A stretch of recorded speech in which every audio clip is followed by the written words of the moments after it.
nantinya dokter ini akan menilai apakah ada faktor resiko. Dari 6 pertemuan itu, 2 diantaranya itu harus ketemu dokter. Yang mau lahir bayinya, ternyata pas dicek percek, ternyata ibunya hamil kembar. Salah satu dari bayinya ini sudah tidak bernyawa dalam kandungan si ibu. Jadi diberikan resusitasi cairan, tapi Allahualam ibunya sudah berpulang ke rahmatullah. Halo Sobat Jiners, welcome to Jin on Talk. Ngobrol asik seputar kesehatan wanita.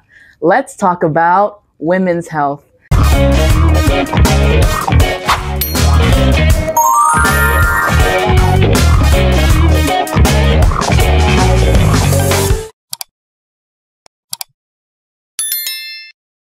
Kembali lagi di episode kali ini dengan saya, host Rulianti Janatul Adelia. Baik, hari ini kami akan membahas mengenai ANC atau Antenatal Care. Tentunya dengan guest speaker kami hari ini, Dr. Muda Anggita. Halo Dr. Muda Anggita. Halo Ruli. Bagaimana kabarnya hari ini Kak? Alhamdulillah sehat. Alhamdulillah. Baik, hari ini mungkin kita perlu ketahui terlebih dahulu nih guest speaker kita pada hari ini. Kepada Dr. Muda Anggita, boleh perkenalan diri terlebih dahulu Kak? Oke, jadi halo Sobat Jinas, perkenalkan saya Anggita Pranastuti, selaku dokter muda di Rumah Sakit Undata pada bagian Obgyn. Baik, Dokter Muda Anggita, tentunya Sobat Jiners sudah sangat penasaran nih mengenai ANC atau Antenatal Care. Mungkin Dokter Muda Anggita boleh jelaskan terlebih dahulu, apa sih itu Antenatal Care? Oke, jadi untuk antenatal care itu sendiri atau yang biasa disingkat atau kita kenal dengan ANC, itu suatu pelayanan kesehatan yang ditujukan kepada ibu hamil. Nah, kenapa ditujukan kepada ibu hamil? Karena dia itu pelayanannya untuk memastikan apakah ibu dan janinnya ini tetap sehat dalam masa periode kehamilannya. Jadi untuk menghindari terjadinya komplikasi atau untuk menghindari terjadinya gangguan ataupun penyakit selama masa kehamilannya. Jadi itu tetap harus dipantau untuk antenatal care-nya itu sendiri. Nah, jadi untuk Sobat Jiners yang lagi mendengarkan, untuk ANC ini sangat penting untuk memastikan bahwa ibu dan janin dalam kondisi yang sehat, seperti dikatakan oleh Dokter Muda Anggita. Nah, mungkin kita perlu ketahui lebih dalam nih, apa sih pentingnya untuk melakukan pemeriksaan ANC selama kehamilan? Oke, pentingnya untuk melakukan pemeriksaan ANC selama kehamilan itu sebenarnya membantu untuk menurunkan angka kematian ibu dan anak. Kenapa membantu menurunkan angka kematian ibu dan anak? Karena untuk terbesar itu penyebab kematian pada ibu itu diakibatkan oleh hipertensi pada kehamilan dan juga perdarahan pasca persalinan. Nah, 2 itu adalah penyebab paling terbesar. Sedangkan kalau untuk angka kematian bayi, itu dia penyebab paling besarnya itu bisa karena lahir prematur atau bisa karena juga BBLR atau yang dikenal dengan berat badan lahir rendah. Jadi hal-hal ini bisa kita cegah dengan melakukan antenatal care seperti yang sudah saya sampaikan sebelumnya tentang antenatal care. Nah, itu salah satu fungsi ataupun manfaat kenapa kita harus melakukan antenatal care. Nah, baik, berarti antenatal care ini sangat penting ya selama kehamilan. Dan tentunya antenatal care ini tidak cukup dilakukan hanya 1 kali, apalagi dengan durasi kehamilan yang normalnya itu sampai 9 bulan ya Dokter Muda Anggita. Jadi untuk lebih diketahui lagi oleh Sobat Jiners, berapa kali sih harus dilakukan pemeriksaan ANC oleh ibu hamil? Oke, jadi untuk pemeriksaan ANC itu paling minimal ya ini, jadi nggak boleh kurang. Itu paling minimal harus dilakukan sebanyak 6 kali. Jadi selama 6 kali dalam kehamilan. Itu kapan aja? Jadi yang pertama itu di trimester pertama atau 3 bulan pertama kehamilan itu harus dilakukan pemeriksaan ANC sebanyak 2 kali. Oke, kemudian di trimester kedua atau 3 bulan di pertengahan masa kehamilan itu dilakukan pemeriksaan ANC sebanyak 1 kali saja. Kemudian pada trimester ketiga atau di 3 bulan terakhir dari kehamilan itu dilakukan pemeriksaan ANC sebanyak 3 kali. Jadi simpelnya 2, 1, 3. Oke. Nah, kenapa demikian? Karena untuk pemeriksaan antenatal care yang pertama itu atau biasa kita katakan atau disebut dengan kontak pertama, itu dia harus dilakukan bersama dengan dokter. Jadi ketika ibunya ini tahu kondisinya dalam keadaan hamil, itu harus segera menemui dokter untuk melakukan antenatal care. Kenapa menemui dokter? Karena di situ nanti akan dilakukan yang namanya USG. Nah, kemudian setelah itu untuk pertemuan selanjutnya pada trimester 1 juga, nah itu nanti bisa dilakukan kepada selain dokter juga.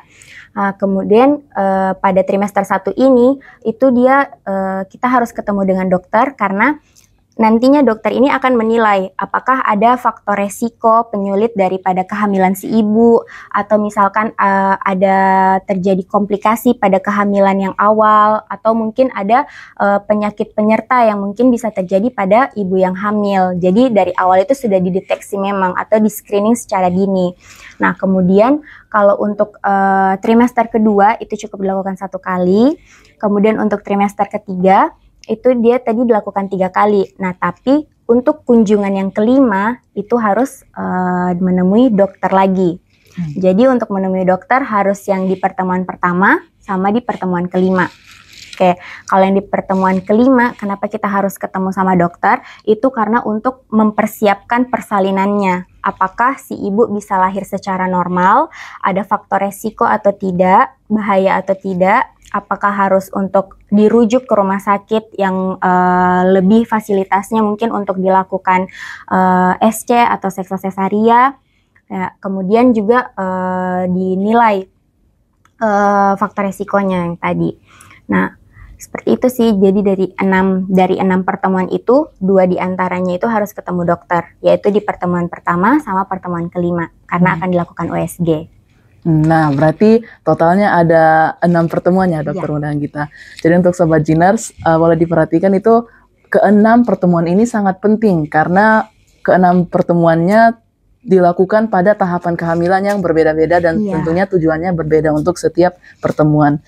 Nah, setelah kami mengetahui seberapa sering harus melakukan pemeriksaan ANC, boleh Dokter Muda Anggita beritahu dong kemana sih harus pergi kalau ingin melakukan pemeriksaan ANC? Oke, jadi kemana kita harus pergi untuk melakukan pemeriksaan ANC? Yang pertama itu harus ke FKTP atau Fasilitas Kesehatan Tingkat Pertama. Itu seperti apa? Contohnya seperti puskesmas. Nah, di puskesmas itu kan ada dokter, ada bidan juga. Nah, jadi ketika seseorang ataupun ibu yang dalam kondisi hamil, mengetahui dirinya hamil, segera melakukan ANC, bisa ke puskesmas.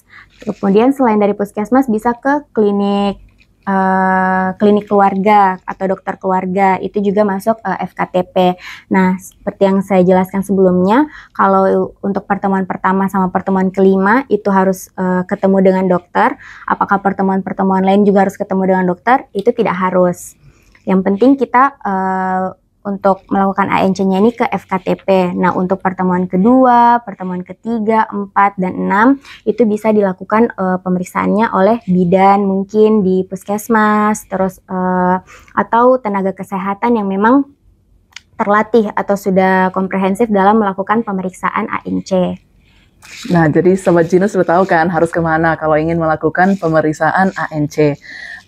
Selanjutnya, saya pernah mendengar nih untuk bagian-bagian dari pemeriksaan ANC. Ada sebutannya itu 10T. Iya, betul Dari sekali. Dokter Muda Anggita boleh jelaskan bagaimana sih itu 10T, apa saja yang termasuk dalam pemeriksaan ANC? Oke, jadi untuk pemeriksaan ANC betul sekali seperti yang dibilang Ruli tadi, ada 10. Jadi kita singkatnya dengan 10T supaya lebih mudah untuk diingat. Nah, jadi ketika ibu hamil datang ke FKTP untuk memeriksakan ANC-nya, itu ada 10 pemeriksaan yang dilakukan. Yang pertama, itu kita mengukur atau tentukan tinggi badan dan berat badan. Nah, kenapa ditentukan tinggi badan dan berat badan? Supaya nanti ketika evaluasi ibunya datang berikutnya, pada bulan berikutnya lagi, itu kita bisa mengevaluasi apakah terjadi penambahan berat badan yang nanti bisa disesuaikan dengan masa kehamilan si ibu. Kemudian yang kedua, kita akan menentukan tekanan darah. Kenapa tekanan darah ini penting untuk ditentukan? Karena salah satu komplikasi atau faktor resiko pada saat kehamilan itu bisa terjadi hipertensi pada saat kehamilan atau tekanan darah tinggi, dan itu dia bisa berbahaya untuk ibunya. Jadi dari awal itu sudah di screening, sudah dicegah memang tuh. Kemudian yang ketiga itu ada tentukan status gizi. Bagaimana caranya kita menentukan status gizi? Dengan mengukur lingkar lengan atas dari ibu. Jadi itu diukur lilanya. Nah, kalau misalkan dari lilanya itu kita bisa tahu ini, oh ini status gizi ibunya ini baik, oh ini status gizinya ibunya ini kurang, kayak gitu. Terus untuk yang keempat lagi ya. Nah, untuk yang keempat itu dia ada tentukan tinggi fundus uterus atau TFU. Nah, TFU itu merupakan bagian paling atas itu daripada uterusnya. Nah, itu dia harus ditentukan. Kemudian yang kelima itu kita menentukan status daripada imunisasi tetanus pada ibu hamil. Nah, kenapa juga ini penting? Karena menghindari untuk terjadinya infeksi tetanus toksoid pada janinnya, janin si ibu. Nah, kemudian selanjutnya itu kita juga ada untuk menentukan presentasi janin dan DJJ. Kenapa harus ditentukan presentasi janin dan DJJ? Supaya kita tahu, ini kan normalnya DJJ janin ini kan 120 sampai 160. Jadi kita tahu, oh ini berarti janinnya dalam keadaan yang sehat, dalam keadaan yang normal. Terus presentasi janinnya itu maksudnya apa? Itu kita mau lihat yang pada bagian bawah pinggul ibunya ini kepala janinkah, atau bokong janinkah, atau misalkan tangan-tangannya yang ada di bawah, atau misalkan kakinya yang ada di bawah. Jadi itu bisa kita lakukan perabaan dengan tangan, itu namanya Leopold pemeriksaannya. Nah, kemudian selanjutnya yang ketujuh ya? Nah, yang ketujuh itu ada pemberian tablet tambah darah. Pemberian tablet tambah darah pada ibu hamil ini penting karena itu diberikan selama 90 hari. Jadi satu hari satu tablet. Itu jadi ada 90 tablet untuk 90 hari. Itu gunanya pemberian tablet tambah darah untuk mencegah terjadinya anemia pada ibu hamil. Oke, kemudian untuk yang ke-8 itu ada untuk pemeriksaan laboratorium. Nah, kenapa pemeriksaan laboratorium ini penting? Karena supaya kita mau tahu, salah satu pemeriksaannya itu adalah pemeriksaan HB. Jadi kita mau tahu, oh ini ibunya anemia tidak. Nah, jadi kan berhubungan dengan yang sebelumnya, dengan pemberian tablet tambah darah. Setelah diberikan tablet tambah darah, oh ibunya ini masih anemia. Oh berarti solusinya kita berikan asupannya dari asupan makanan yang mengandung zat besi. Atau misalkan, oh ibunya ini tidak rutin minum tablet tambah darah. Pas dicek HB-nya, oh ternyata memang HB-nya rendah. Jadi anemia. Nah, kalau anemia pada ibu hamil itu kan juga tidak bagus, bisa berakibat ada faktor resikonya lah pada kehamilannya. Kemudian selanjutnya yang ke-9 itu ada juga kita bisa melakukan tata laksana pada ibu hamil. Nah, tata laksana yang dimaksud di sini seperti misalkan pada ibunya ini datang mungkin dengan kasus tekanan darahnya tinggi. Nah, itu bisa kita berikan tata laksana di situ. Bisa kita berikan obat penurun tekanan darah yang pada ibu hamil. Atau misalkan ibu hamilnya datang dengan keluhan mual muntah hebat. Di situ bisa kita berikan tata laksana juga. Nah, kemudian untuk yang ke-10, itu yang ke-10 ada temu bicara atau istilahnya kayak konseling. Konseling antara tenaga kesehatan sama ibu pasien. Nah, konselingnya ini bisa berbagai macam hal, bisa konseling tentang kehamilan, mungkin untuk ibu-ibu muda yang belum terlalu paham tentang kehamilan, itu salah satu manfaat untuk datang ke ANC supaya kita tahu info lebih pasti lagi tentang kehamilan ini, bagaimana caranya untuk menjaga pola makannya seperti apa, nutrisi yang harus adekuat seperti apa untuk ibu dan janin.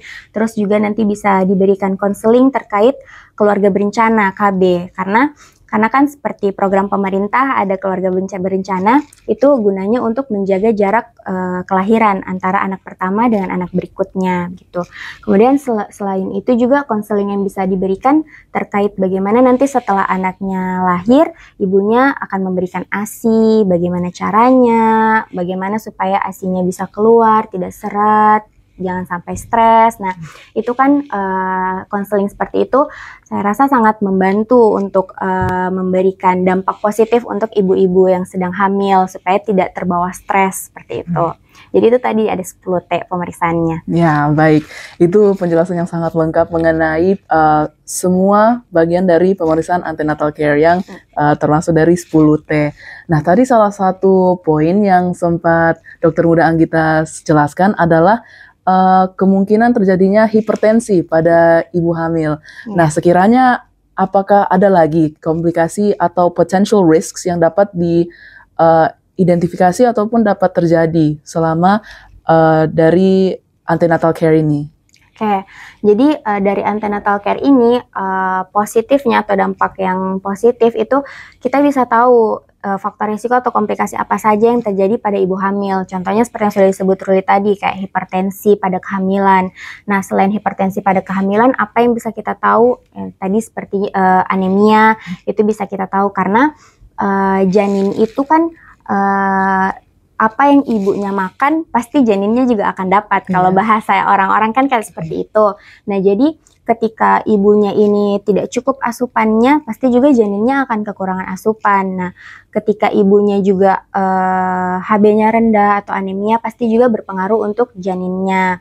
Kemudian selain itu juga bisa komplikasi kalau misalkan kondisi status gizi ibunya ini sedang tidak baik atau yang bisa diukur tadi dengan lila, misalkan dia dalam kondisi kekurangan energi kronik.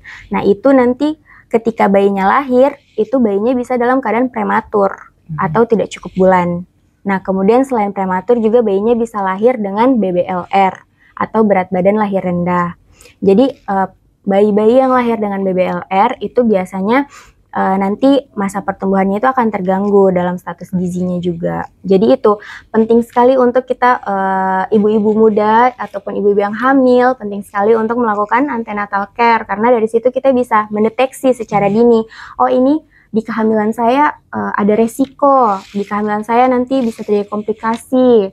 Atau kalau misalkan di awal kehamilan kita sudah deteksi ini kan kayak, oh ibu ini tekanan darahnya tinggi, jadi ini makanannya dikontrol ya, ada obat dikasih, obatnya harus rutin diminum, atau kayak oh ibu ini status gizinya kurang baik, asupannya diperbaiki supaya nanti adiknya ketika lahir bisa cukup bulan, bisa lahir sesuai apa yang dimau oleh ibunya gitu. Nah, itu tadi untuk komplikasi yang dapat terjadi dan sekali lagi menekankan pentingnya untuk melakukan antenatal care sejak dini. Nah, mungkin terakhir saya ingin bertanya nih, apakah bahaya dari tidak melakukan antenatal care? Mungkin dari Dokter Muda Anggita pernah mendapatkan kasus? Oke, jadi bahaya dari tidak melakukan antenatal care sebenarnya sangat bahaya karena kenapa? Seperti yang sudah kita bahas berdua tadi sebelum-sebelumnya ya, mulai dari manfaatnya, komplikasinya. Jadi sebenarnya kalau pentingnya antenatal care itu untuk mendeteksi secara dini apakah kita ada masalah dalam kehamilan yang sedang berlangsung atau aman-aman saja. Kalau ada masalah bisa dibantu nanti untuk ditangani oleh tenaga kesehatannya. Nah, jadi kalau bahaya atau tidak, itu kemarin juga bicara tentang kasus. Kemarin saya sempat dapat satu kasus berhubungan dengan antenatal care. Ada ibu muda datang ke rumah sakit mau melahirkan. Ketika kita tanya, pernah antenatal care tidak Bu? Ibunya nggak tahu itu antenatal care itu apa. Terus setelah kita jelaskan antenatal care seperti ini, terus ternyata katanya selama masa kehamilan 9 bulan, ibunya tidak pernah periksa kandungan sekalipun, tidak pernah datang kontrol ke dokter atau ke puskesmas. Nah, kemudian tidak jaga pola makan, sesukanya, mau makan apa diikuti kemauannya, tidak dijaga. Terus ibunya juga tidak mengontrol berat badan. Kayak IMT tadi kan status gizinya itu harus dikontrol. Nah, akhirnya ketika sudah kontraksi nih, sudah mau lahir bayinya, ternyata pas dicek percek, ternyata ibunya hamil kembar. Oh, jadi baru di akhir kehamilan baru diketahui? Ya, pada saat ibunya sudah baring di bed rumah sakit, baru ditahu kalau ibunya ini sedang hamil anak kembar.